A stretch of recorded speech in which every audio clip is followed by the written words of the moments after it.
I would sneak out my bedroom window. I was a free spirit. My parents were old school. They were older. My mother was overprotective. I didn't like to be tied down. I like risk. I like my hair on fire. Hello, and welcome to the 100th episode of Family Twist, and this one is supersized. I'm one of your co-hosts, Corey Stoltz, and Kendall and I really appreciate you for doing the twist with us for 100 episodes. Wow, can't believe it's been 2 years and 100 episodes. Today, we're diving into an extraordinary journey with Monica Hall, a woman whose life story captures the essence of transformation and resilience. By talking with Monica, it's definitely lucky she's still with us, and thank goodness she is. Monica was a wild child raised in Alaska. Well, I'll let her share some of the gritty details, which includes giving up a baby at 15, to the search for her birth family, to some unexpected family reunions and discoveries. Monica's story is a vivid illustration of how embracing one's heritage can redefine their path. Get ready to gasp, clutch some pearls, and trust and believe you're going to want to stay on this ride until the end. We're talking shocking twist after twist, lots of laughs, and just a little warning, we hit the ground running. Here's Monica. I left corporate America in the mid 90s, and I got pregnant after I got married, which was like an anomaly for me. So anyway, I actually got married, had a baby, and quit my corporate America job. And then I got a hold of an article and I started studying herbology and just got really into my indigenous roots, which I, discovered after I was, reunited with my family. And about the 90s is when I really started getting into that. I started making the products. They were really great. I labeled them. My husband kind of did the graphic art for the labels and started putting them in stores. And I would, drive them to stores and get a little check and then go back and make some more. And I started out in a little Tupperware container, went to a 5-gallon bucket, went eventually a 500-pound container. But I had this rep, and he was gay, and he lived in San Francisco. And that's why I was going to tell you this. Oh, okay. So there was a store called Buffalo Foods. I don't know if you know Buffalo Foods. It was in the district area where he lived, where there was a lot of, gay people, gay men. And I sold the shit out of peppermint soap. I could not understand why they were buying it in bulk, right? Bulk. And I asked Ron, I said, what's going on with Buffalo Foods? And he goes, oh, they love that soap. It makes men's balls tingle. I love it. I'm like, oh, okay.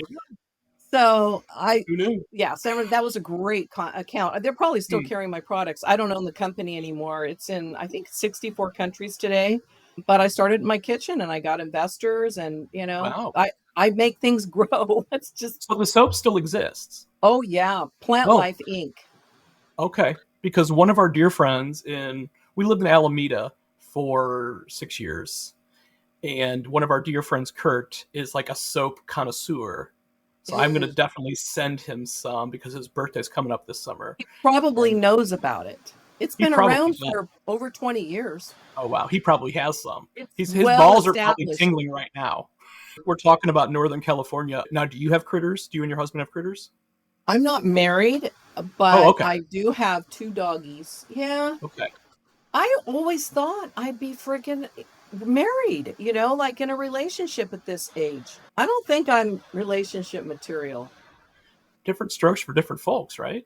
Oh, no, it's not that I don't want to. I really think it has something to do with I hate to blame adoption on it because I'm really not. I think it has a lot to do with the way I grew up.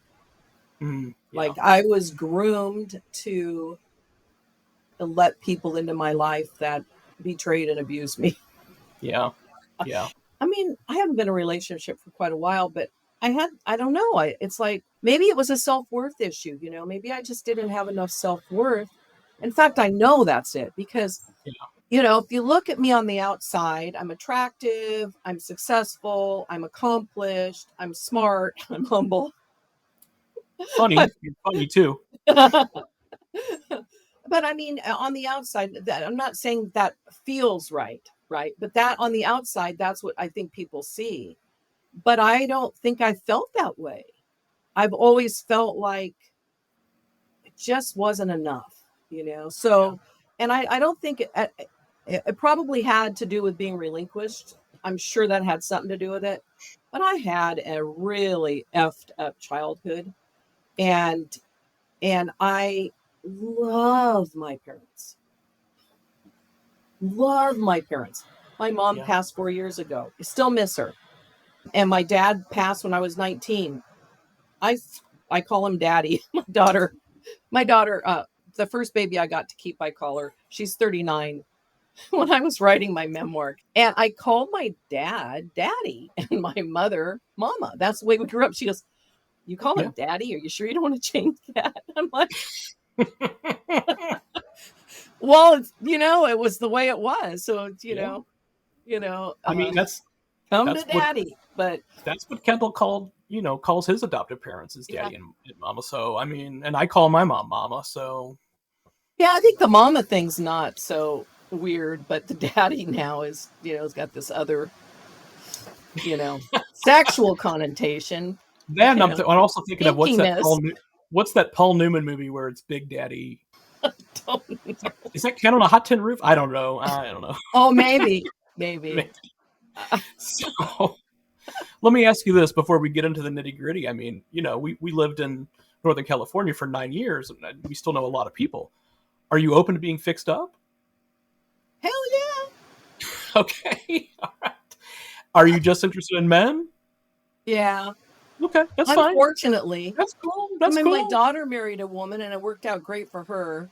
They got divorced, but the woman was like, I mean, if I could find somebody like her ex-wife that had a penis, I'd be all in. All right. She was so cool, but yeah, I just not my thing. I get you. Oh wow. So okay, before we another question before we get You into might have to like on the audio.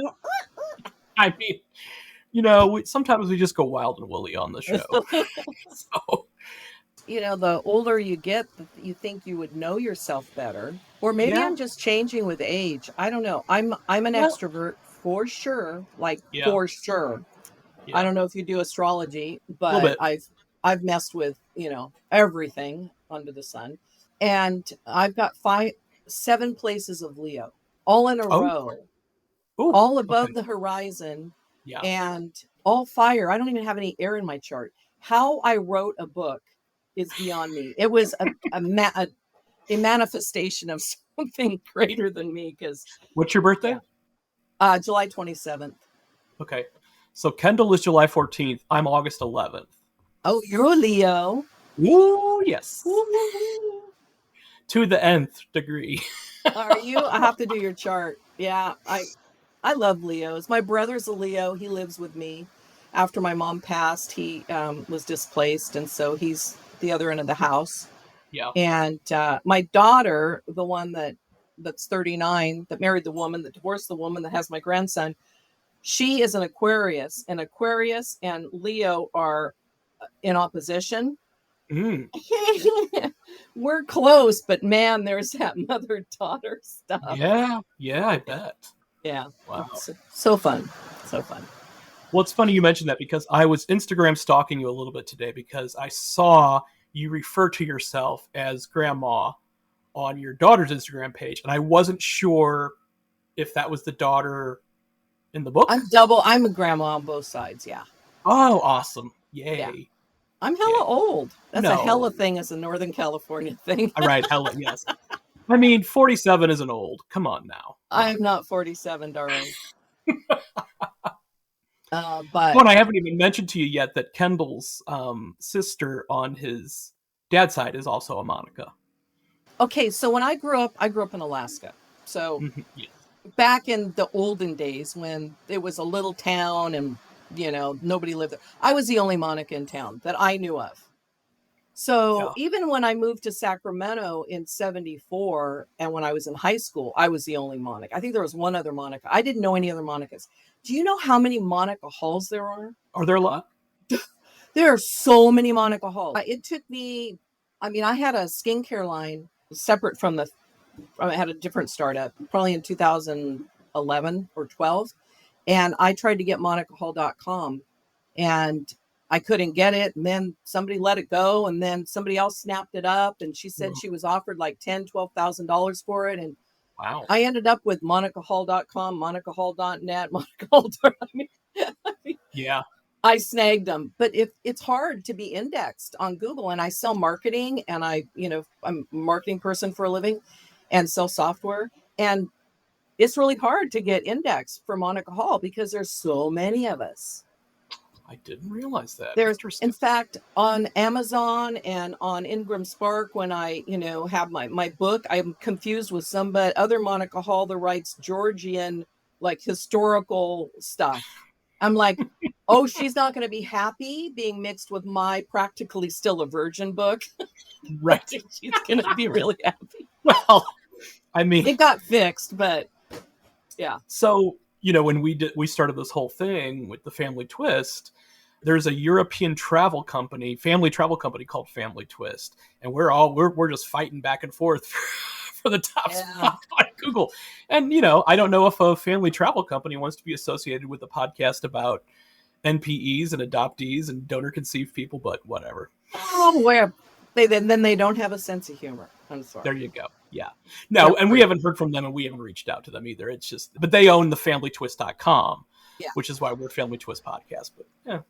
When I launched my soap company back in 94, I think I had my first website in 97 or 8.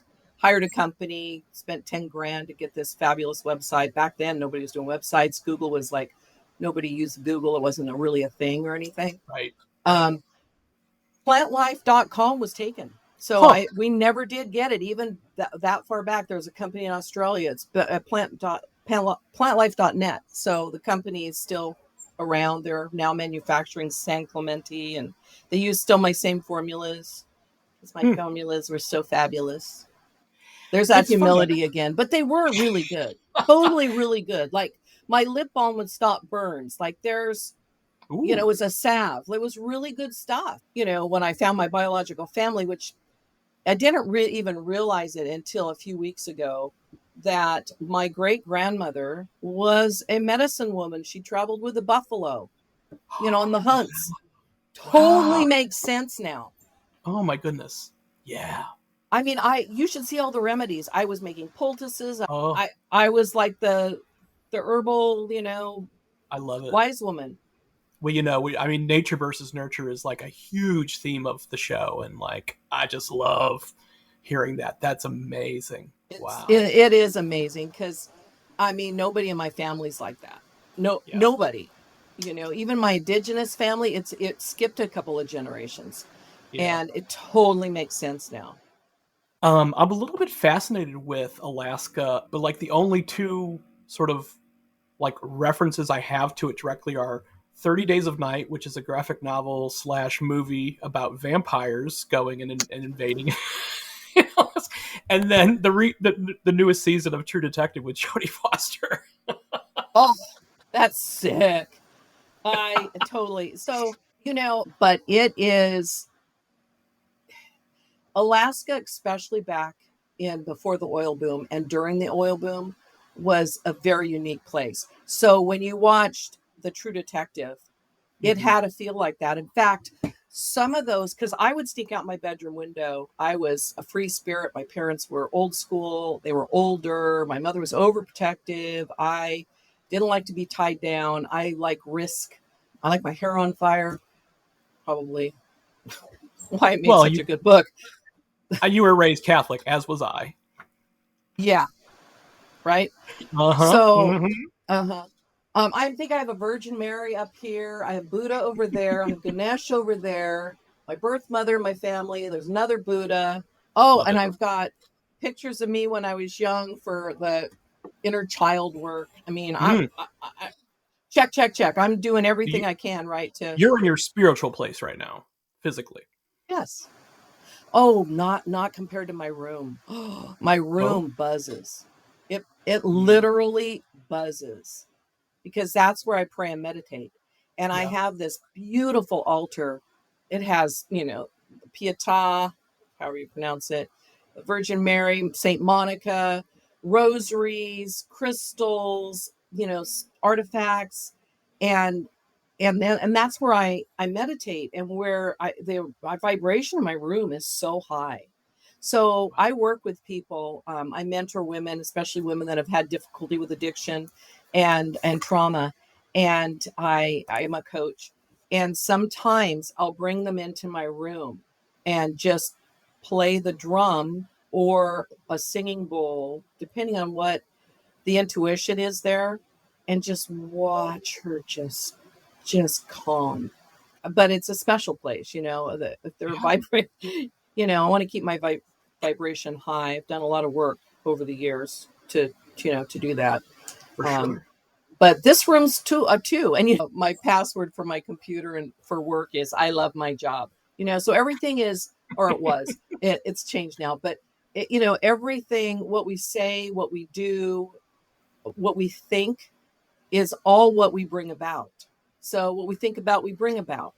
We are what we think. We don't realize how we can. So I have all these little things around, like and God is just whatever that is for me. It's not any deity necessarily, Right. but Right. God is my source. I cannot see apart from him. I see everything as blessed. So if I see everything as blessed, no matter what, then it shifts it.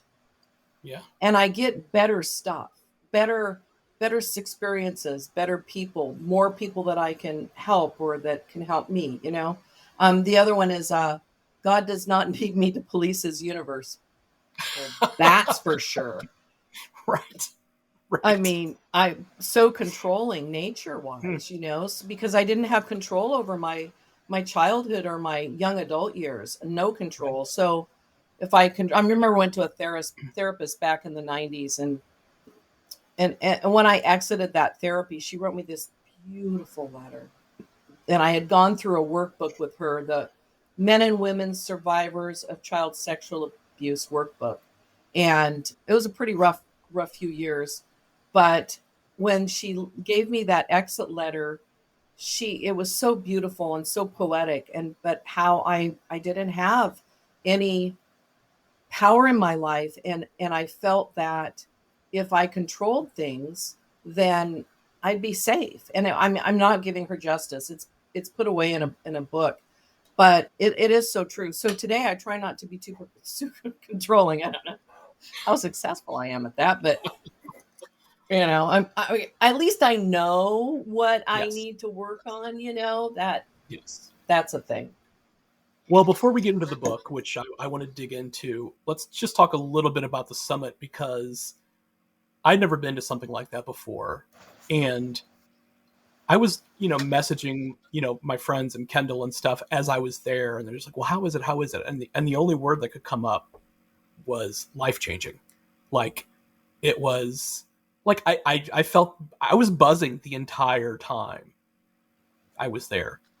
I had to step away at some times to go back to the room for a few minutes, and like I'm gonna between meals and stuff like that, I'm like gonna go up, brush my teeth, and chill for a few minutes because it was a lot, but it was, oh my goodness, so incredible. Like, how would you describe that experience for you? Oh, that was my first adoptee retreat. I had gone to Cub, which was my first really big event, which is Yeah. Concern United Birth Parents. That was, I think, in October. It was in Redondo Beach. And then, so this was my first real adoptee thing. I had done a small adoptee retreat back in maybe 2017 in Berkeley for like a 3 day weekend or whatever. And that was very intimate. This is not like that. This is a lot. I I remember I got there Thursday. I remember sitting in that room and just feeling like it was a lot. Yeah. Now, you're not adopted. No. So maybe I'm I pick up on energy. I don't know. I never thought I did, but I must, because both of those events the first day were overwhelming for me. Mm. And Okay. Many, which was really cool though, because I've been active on social media. I started in 2016 when I started writing my memoir, knowing that I was going to need to have a platform so that I could reach people. Yeah. So I've been, communicating with people. I've been on a lot of podcasts, and I hadn't seen anybody in person. So being there and seeing somebody in person, giving them a hug, hanging out with them, having dinner or lunch with them was so wonderful. Yeah. And then I had a table there with my big old banner of my face Yes. when I was 17. And I shared the table with an adoptive mom. And this is an incredible thing. So I'm a birth mom, which to some adoptees is like the Antichrist. And I get that, right? And then I'm also an adoptee, but I was an adoptee first. And also there's other adoptees that, everybody has different experiences, right? They didn't Yeah. have a good reunion, or they were secondary rejection, or their family was abusive, or they had narcissistic relatives, or, yeah, everything is complex in families, Right. especially in adoption.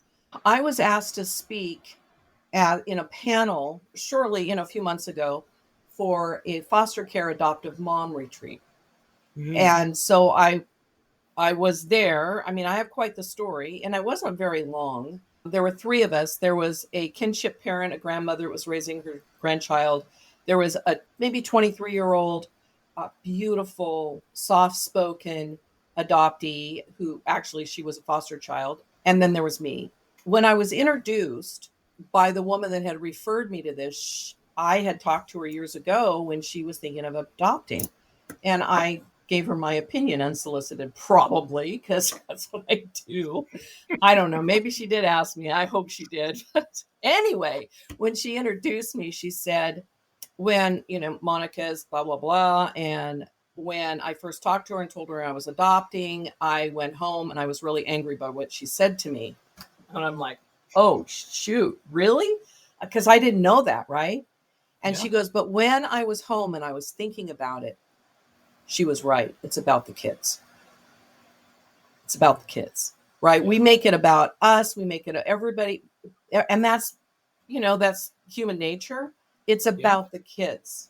So what I had probably said to her is, something about, have the birth parents, because most of the adoptions are open. And in some of Yeah. these cases, they're not able to see the birth parents because it's not safe, or they're addicted or whatever. It doesn't matter. We still have this need most, like, and it was very evident with this foster child or young woman who was talking, because here she lived in foster care, grew up in foster care. And she says, now she is in touch with her birth mother. She's like, my birth mother's my hero. And she didn't raise her. She was in foster care, but yet Right. and it came across, we still want connection to Yes. that, or where we came from. Yeah. And when I originally searched, I didn't want to replace my mother. I had a mother. I love my mom. At then I didn't understand how dysfunctional my family was and how really sick it was, because I had no other experience.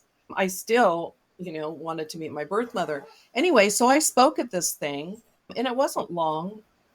I told my story. There's not a lot of outside voice. It's just like my book. It's a novel, it's like a novel. And afterwards, I was contacted by one of the adoptive moms who wanted to do my book launch for me for free. Oh, wow. Wow. Like my book launch party, she created all this social media for me. She told me, get the banner, do this, do that. I'm a marketer, but I've never marketed a book before. Yeah. And I mean, she just brought it, and she's a ghostwriter, and Hmm. she's the one that shared the table with me. So she writes people's stories for them, Yes, I because I'm remember her. telling you, this is hard to do. I've been Yeah. sober 40 years, clean and sober, no drugs or alcohol, no cocaine or Johnny Walker Black for 40 years. But there were really dark times, because when you write a memoir, even writing novels for people, because you draw from your own experience, it can get very dark. And Yeah. adoptees have some definite trauma, and some people suffer from depression, anxiety, and, trauma or whatever. And so she's an awesome option because she can do the interviews. She can interview the people. She can write your story for you. You can have some input from a bit of a distance. Yeah. Like with my editor, I worked with a developmental editor who was out of Wisconsin, and I'm in California. I've never met her in person, and I've only talked to her on the phone twice in 8 years because she's an introvert.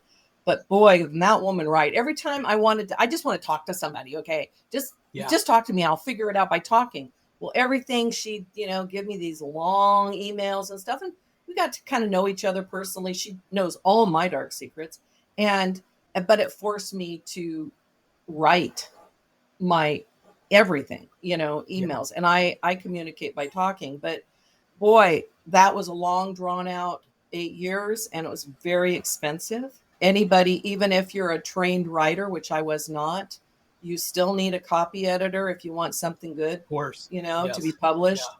So this ghostwriting thing's a pretty good gig. So she shared a table with me, and she's so sweet. And she was so moved by what I said.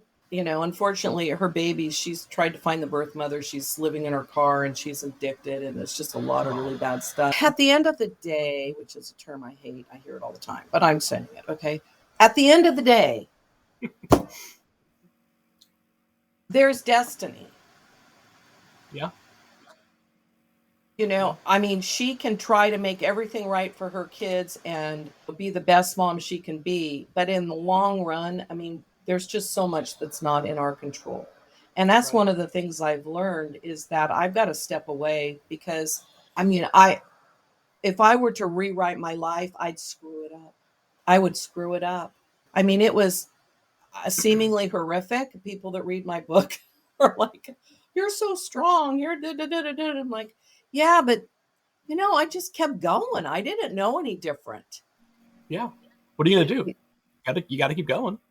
Yeah, and I really didn't know how, because how I dealt with things, and this is just my nature, is I push it down or I repress. What I can't handle, I repress. So I had a lot of repressed memories, many repressed emotions, but that was my secret sauce. Mm. Now I've got this incredible book that's has over 80 5-star reviews, and people are saying the most beautiful things. And I can't believe it. This one review was so beautiful, I cried. And it is, I think I posted it today on a story. It is for those women and men who have been wounded, traumatized, and felt unable to tell their stories, much less feel heard and understood. Monica has definitely given them permission. And even more than that, she has shared the greatest gift of all, the ability to heal. Yeah. Yeah. That hits you. So my past and all that seemingly horrible stuff is my greatest gift. And so I encourage my friend who shared the table with me, who worries about her children being addicted, missing their birth parents, to just lean away and do the best you can and let, God does not need you to police his universe. With what I went through, and I'm really strong. My nature is strong. It's just the way I was born. It's the way I came. And I would do it again. I've put on a lot of weight. I've had drinking dreams. My knee's now a mess. I don't know why. My daughter says problems with knees is ego. That's probably right. I definitely got an ego. Oh my gosh, my right knee was bothering me today. Don't tell me that. Well, think about it. Kneeling, being, Yes. in a humble position. I can't kneel anymore, so that's good, But actually, I do. I have underneath my desk, just in case I decide I want to pray. I've got knee pads that I have to put on when I clean the floors. If I really want to clean the floors well, I got to put knee pads on because these. Oh, honey, you can come clean my floors. I never have gotten on my knees for a floor. Oh, you got to do that to get the deep clean. Yeah, well, I just hire somebody. I've never been a floor person. Okay, Don't look on top of my refrigerator. Don't look at my floors unless I have my housekeeper. I have one that comes every month. It was every 2 weeks. I'm like, yeah, I've got a small place. And the older I get, the more shit I get. Like, I got stuff everywhere. And the people die and they give me their parents' stuff. And now I got all this stuff and I can't say no because it means so much to them. They don't have Say room. no. And Say no. You got to say no. I'm saying no now. Yeah. I am definitely saying no. And and one of the things that's happened too as a result of the finishing of the book, which I know has done a whole lot for my psyche and my self-worth and my Yeah. self-esteem and being wanting to take care of that girl on the cover that I Yeah. haven't treated super well over the years. I have removed people from my life in the last few months. Yeah. You know, a best friend, a half sister, and Wow. I've had distance from some family that I yearned for, but I wouldn't let them treat my daughter the way they treat me. Yeah. So why would I let them treat me like that?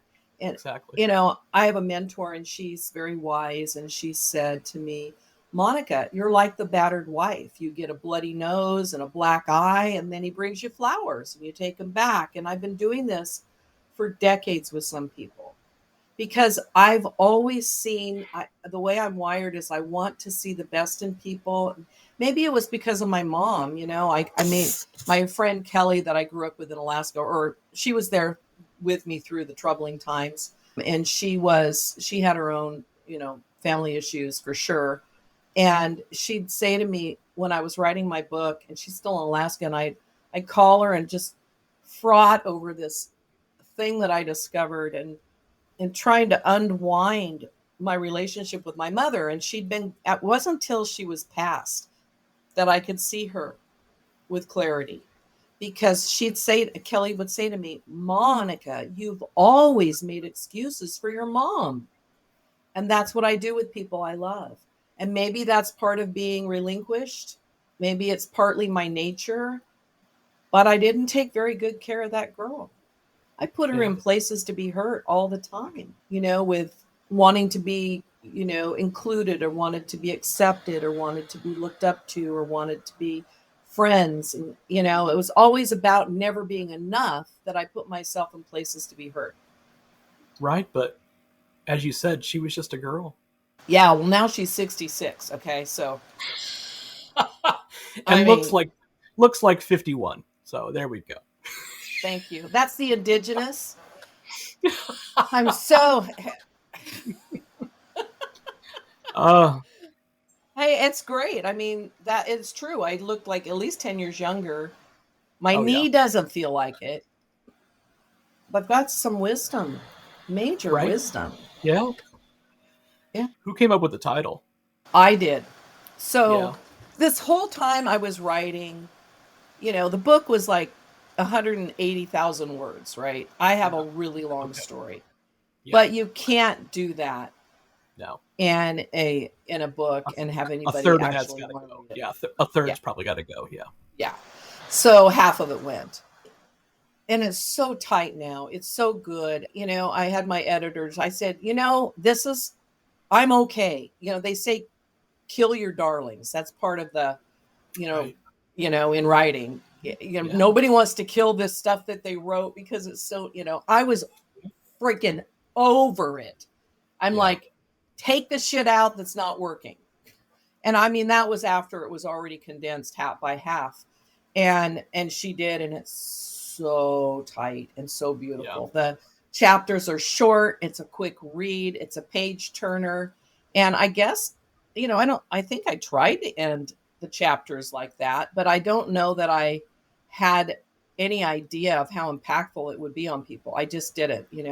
And I've read it. I'm reading it for a second time now that it's published, and I'm like turning the page. Well, I'll just read one more. Like it's my own Right. story. It's Yeah. like Yeah. reading something.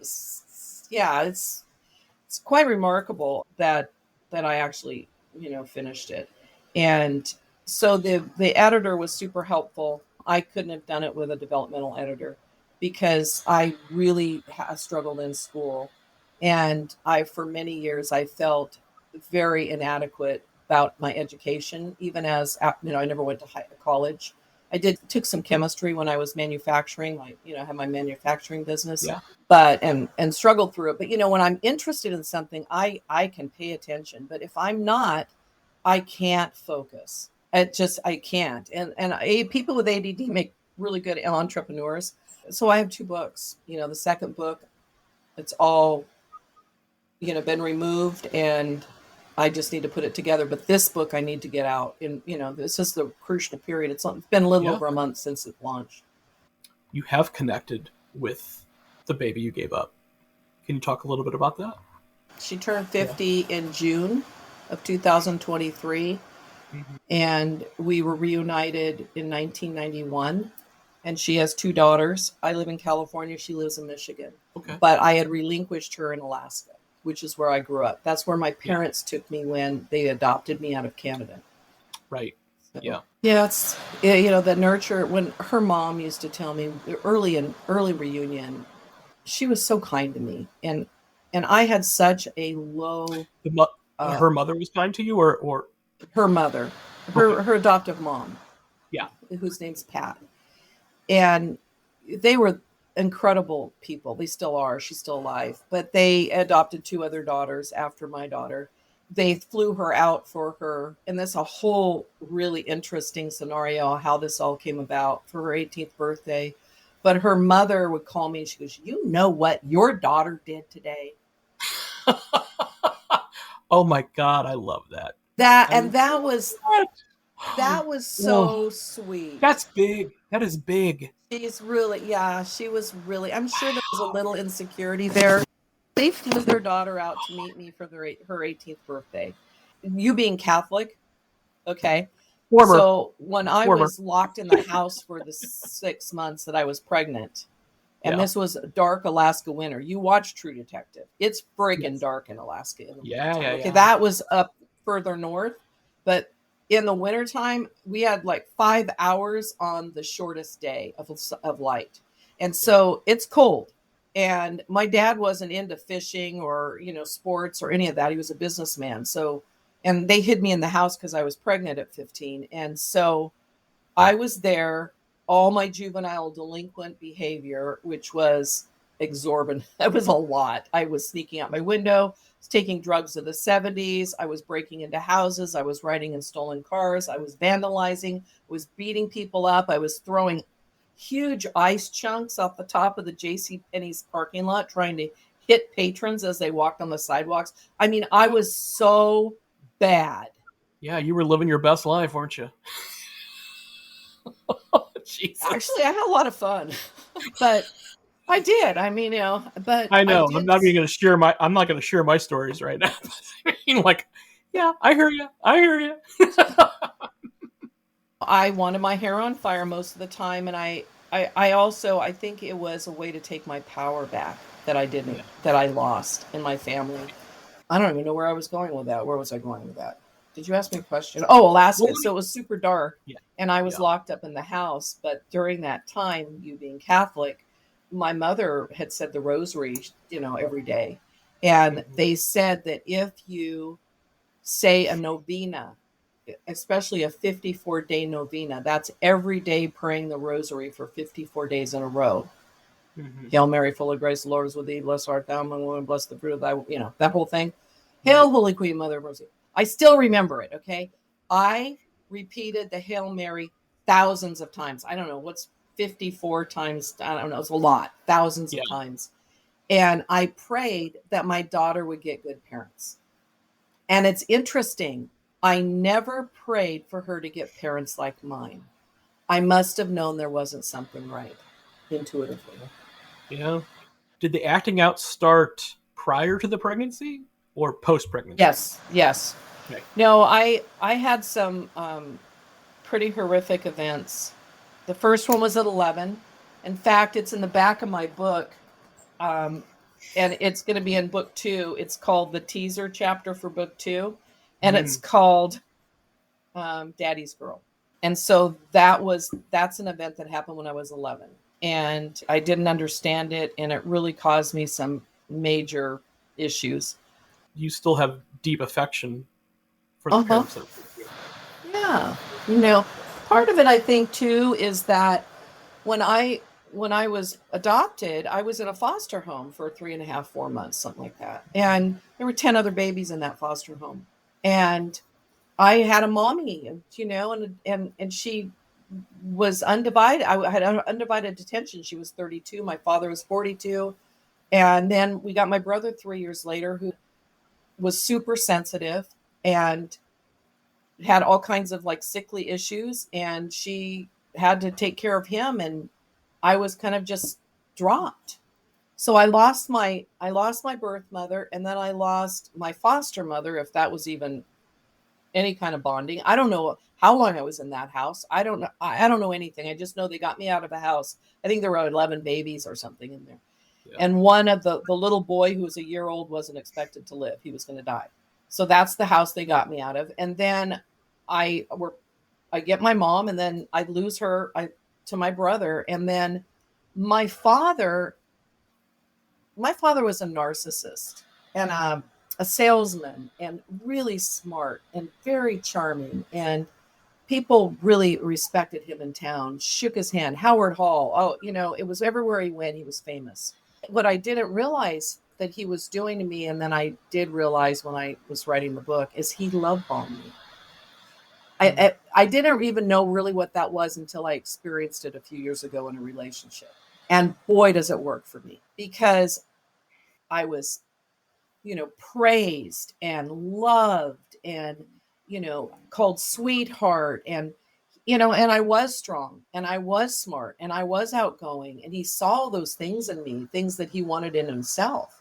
And I was stronger than all the boys, and I could beat them all in races. And even in junior high, I was beating people up and winning. He goes, "Did you kick her ass?" I'm like, "Yeah, I won."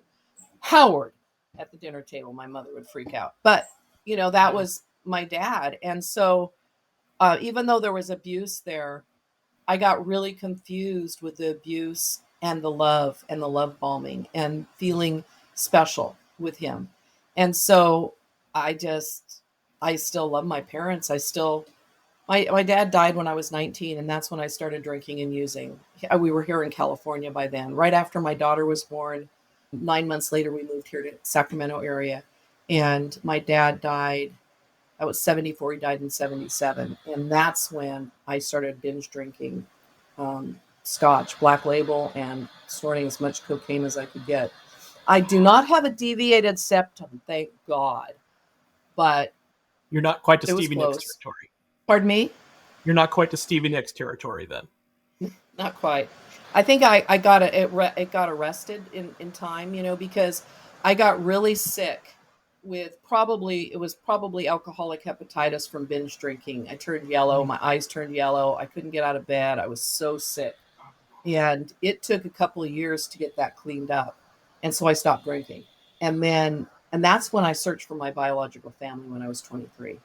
In fact, I have my search binder here. This says Adoptees Have Mothers Too, TWO, yes, from ALMA, Adoptee Liberty Movement Association. And this was back in 1980 when you had to write letters. All the letters are right here. I even wrote Pierre Trudeau trying to get a copy of my original birth certificate. I have all these bumper stickers I kept. What's this one say? Adoptees support rights. Rights. Going through it, I hadn't really looked at it for years, or that since I searched. And that's when I realized not too long ago how the place where I was adopted or held, there was so many babies there. I didn't know that. So, I just put things away and shut the door on them. And I did that with my journals, because I wrote in journals. And when I was pregnant, I wrote in journals. And then it was Pandora's box. I shut it away. But I did get a copy of my adoption order while I was pregnant. I started asking more about my birth mother. And my mom said that there were some papers in the safety deposit box. And I was Gloria Deborah Reed. That was what my name was. And I've asked people, do I look like I could be a Gloria? They go, yeah, you look like you could be a Gloria. I see it. I can see it. What would you tell that girl on the cover right now? What would you share with her? A lot of what I just said to you. But I promised her a couple days ago that I'm going to take better care of her. Clean up my my diet a little better, try to get more sleep, although I love life. I love to stay up late and I get up Yeah. early. So I need to start trying to go to bed earlier, but it's like I don't want to. I have so much to do. I know. I hear you. Yeah, I'm working on the book. I'll read you the back. Okay. Yeah. Okay. Yeah. Adopted and raised during Alaska's lawless oil boom era, Monica grows up amidst trauma and dysfunction. As a teen, she rebels into delinquency. When Monica is raped and becomes pregnant, her religious parents push her to give up her baby, her only known blood relative, for adoption. These events kick off a decades-long search for family and belonging. Thread by thread, she weaves together the truth of her identity, pulled by yearning for the daughter and the mother who gave her away. Let's talk a little bit about, let's go back to nature versus nurture. Let's go back to blood and non-blood. Like, what was going through that girl's mind when she was thinking, I've got to give up the only blood relative that I know? I believe I had Stockholm syndrome. Yeah. I didn't realize it until I was writing, and my son said, Mom, if you or dad did that to me, I'd have run off and told, because I was severely beaten with a hanger at 14. And so, but I love my parents, and I knew it would kill my mother to go in foster care, because at least my adoptive mom was terrified of losing me and my brother, that our birth mothers would come back for us. Yeah. And so I had that narrative. Even when things got really bad in my head, I never ran away. Never, I wanted to so many times. I just kept moving on and kept surviving. And the thing that I discovered while writing this is that I was groomed to relinquish my child. And I was groomed because that was the narrative in the 70s and the 60s, especially in Catholic families that had adopted two children. You know, the whole societal norm is adoption's wonderful. The adopters are wonderful people. They're, saving, their saviorism of these children, that these poor kids and that need a home. And of course, we know that narrative probably isn't the way it should be. And that's the other thing. I don't know how to articulate it. I think I did a pretty good job in the book, but it was really hard in that, by showing, because in the book it's a story. I'm not telling you anything. It's, you kind of make your own conclusions from the story. But I felt so low next to the birth parents. I mean, the nun told me about the parents, basically that she found family for my baby, and they were, wonderful. The mother was blonde. The father was darker like me, and he was part French, which is what I thought I was when I was, from the non-identifying information. The Indigenous had been left off, probably from prejudice in Canada, very prejudiced up there. And they did that 60s scoop where they would take Indigenous babies out of these homes and put them in white families. So that was the whole thing that was going on up there. And so I had this idea of these parents as being, rich and smart and sophisticated and so much better than me. And there is an imbalance there of what a mother should be. There's a book that just was written. I don't know if you've interviewed her yet, Rebecca Wellington, and she wrote Who is a Worthy Mother? And, it breaks that down in that who is a worthy mother? So I was 15 and I was raped, although I kept that a secret. I never told my parents what happened, and I was a virgin because I had this very strict, very weird dad that elevated virginity in sort of this Madonna fashion, and my mother being a saint because he couldn't get her in the sack until they were married. Mind you, he met her when she was just a week over 15. She just turned 15 and he was 25. Of course, she was a virgin and she was very compliant by nature. So that was just my mom, very sensitive and compliant. She was an artist. It was just what you do. There was no conversation about, Monica, what would you like to do? Right. Abortion. This was 1973. Abortion was legal in Anchorage. I think it was, a little early up in Alaska. everything was early in Alaska. People carried guns. You had guns in your car. You had guns on your belt. You had guns under your seat. You had knives. You had switchblades. You had all those things that there wasn't as much law in Alaska back then. It was the And Wild Wild West, literally. it literally was the Wild Wild West. And then when we got the oil boom, we had $900 million that the state was going to receive from the oil leases, the land leases. $900 million. That's a lot of money. Alaska was a place too where people would come. I mean, there's a different soul that wants to go to Alaska. Generally somebody that wants to, make something, have a new start, maybe hide, or just has that, and that adventurous spirit. It's a different type of soul that likes that type of lifestyle. And my father was a businessman, so he was there for other reasons. I now believe he was there for the gambling, unchecked gambling and prostitution that he could partake in, and the business. But he could get away with a lot of. If people could get away with a lot of stuff in Alaska, you couldn't get away with here for sure. And so I had this dark 6 months. In fact, I meant to tell you about that True Detective because I forgot to say this. In that. Do you remember those houses or those places she would go interviewing these people? It was dark. The way the inside of the houses looked, the indigenous people, that kind of thing. And that was exactly what I saw when I snuck out of my window in the 70s. Okay. That. It was like deja vu. And they had captured, this was supposed to be current times, but they captured what it was like back then when I stuck out my window. And I saw some very dark things. I got myself in some very scary places just wanting to escape my house. And I did it, all the time. Winter, it didn't matter if it was winter or if it was, twilight, summer days. I was sneaking out. And that was from 13 to just around 15 when I was raped. And I was raped as a virgin by somebody that I had known that was older. And I kept that a secret. And so there was, a double amount of shame there, because back in the 70s, you answered your parents. You looked straight in the eye. Yes, mama. Yes, thank you. No, daddy. Yes, please. Sit up to the table. Put your napkin in your lap. Children should be seen and not heard. That was, you slapped across the face. My mother was a rager. My father wasn't. She was a disciplinarian. But he beat me. That time he beat me was in a sexual pleasure thing. And she later told me she made him stop when she saw pleasure in his eyes.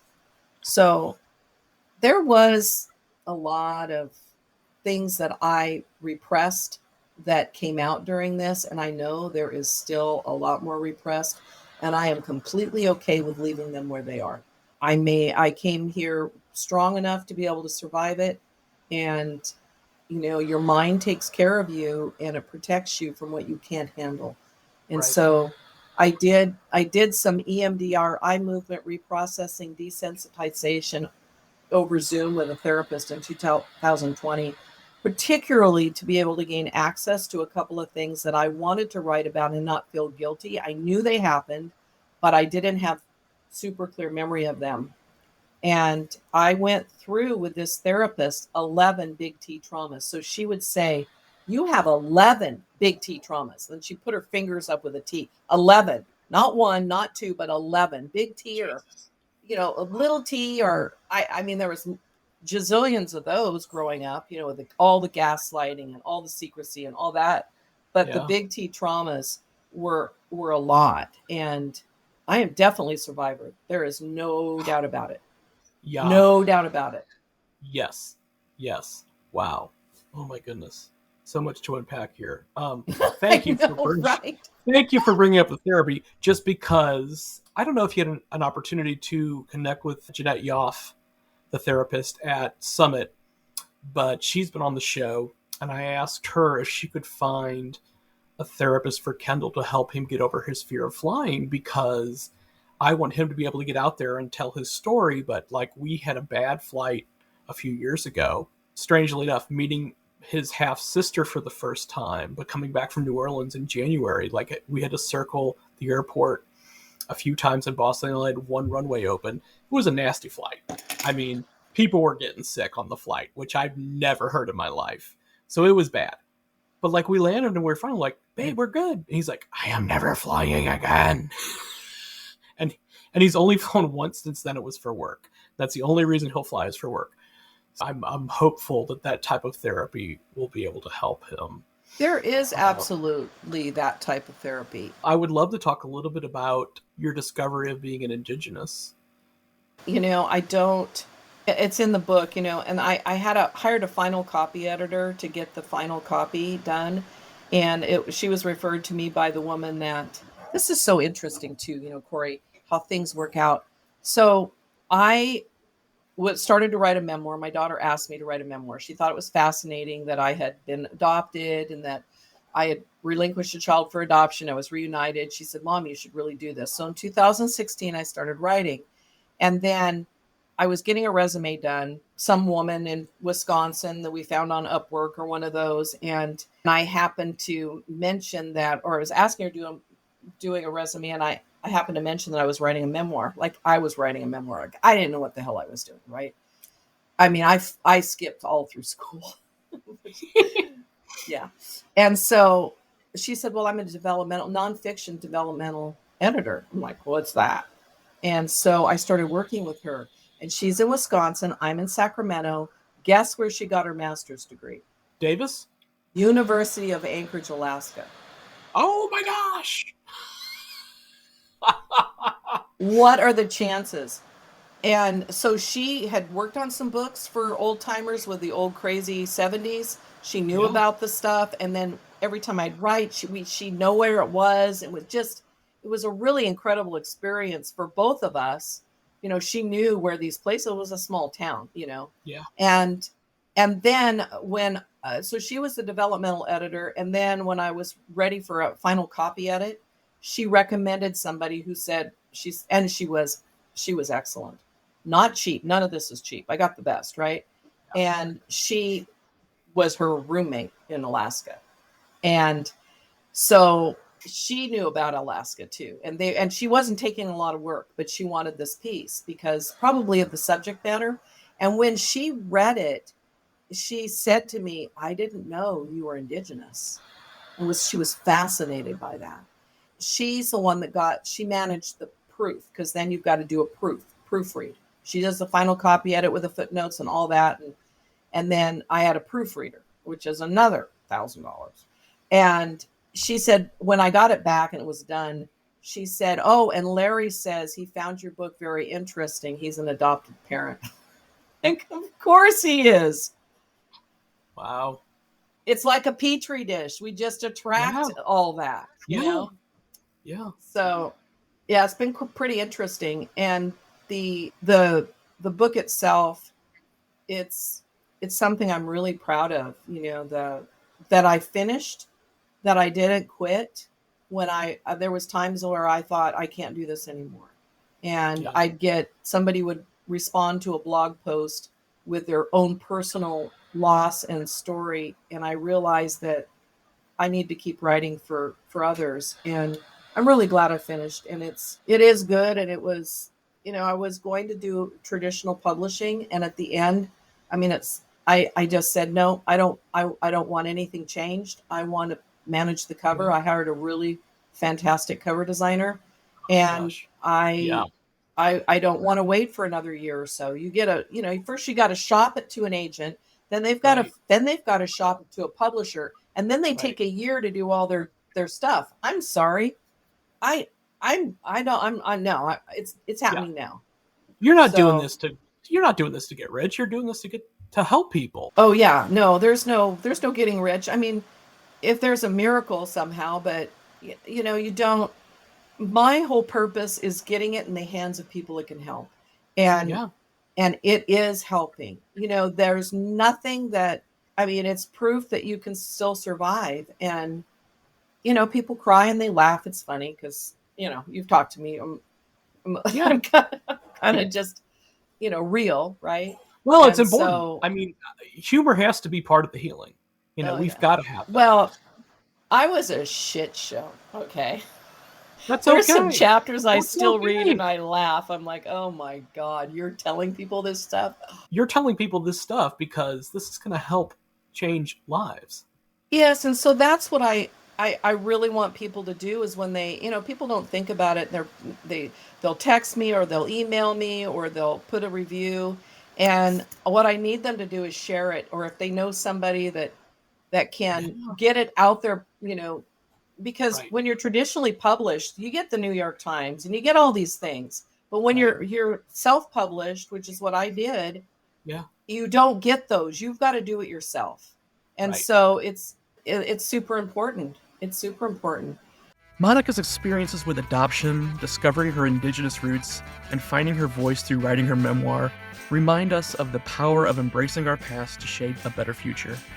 Please check out Monica's book, Practically Still a Virgin, which is linked in the show notes. I found Monica to be a true kindred spirit from the moment we met at the Untangling Our Roots Summit in Denver. Fortunately, I'm taller than Monica, so I was able to help her put up her vertical banner that markets her book. And speaking of marketing, here's a quick plug from Kendall and me. On September 13th, which is Friday the 13th, we're launching a sister podcast to Family Twist called Horror Heals, and it's all about the transformative power of horror movies, horror culture, horror cons, and horror artwork and artisans. Horror is good for our mental wellness, and Horror Heals is going to explain exactly how.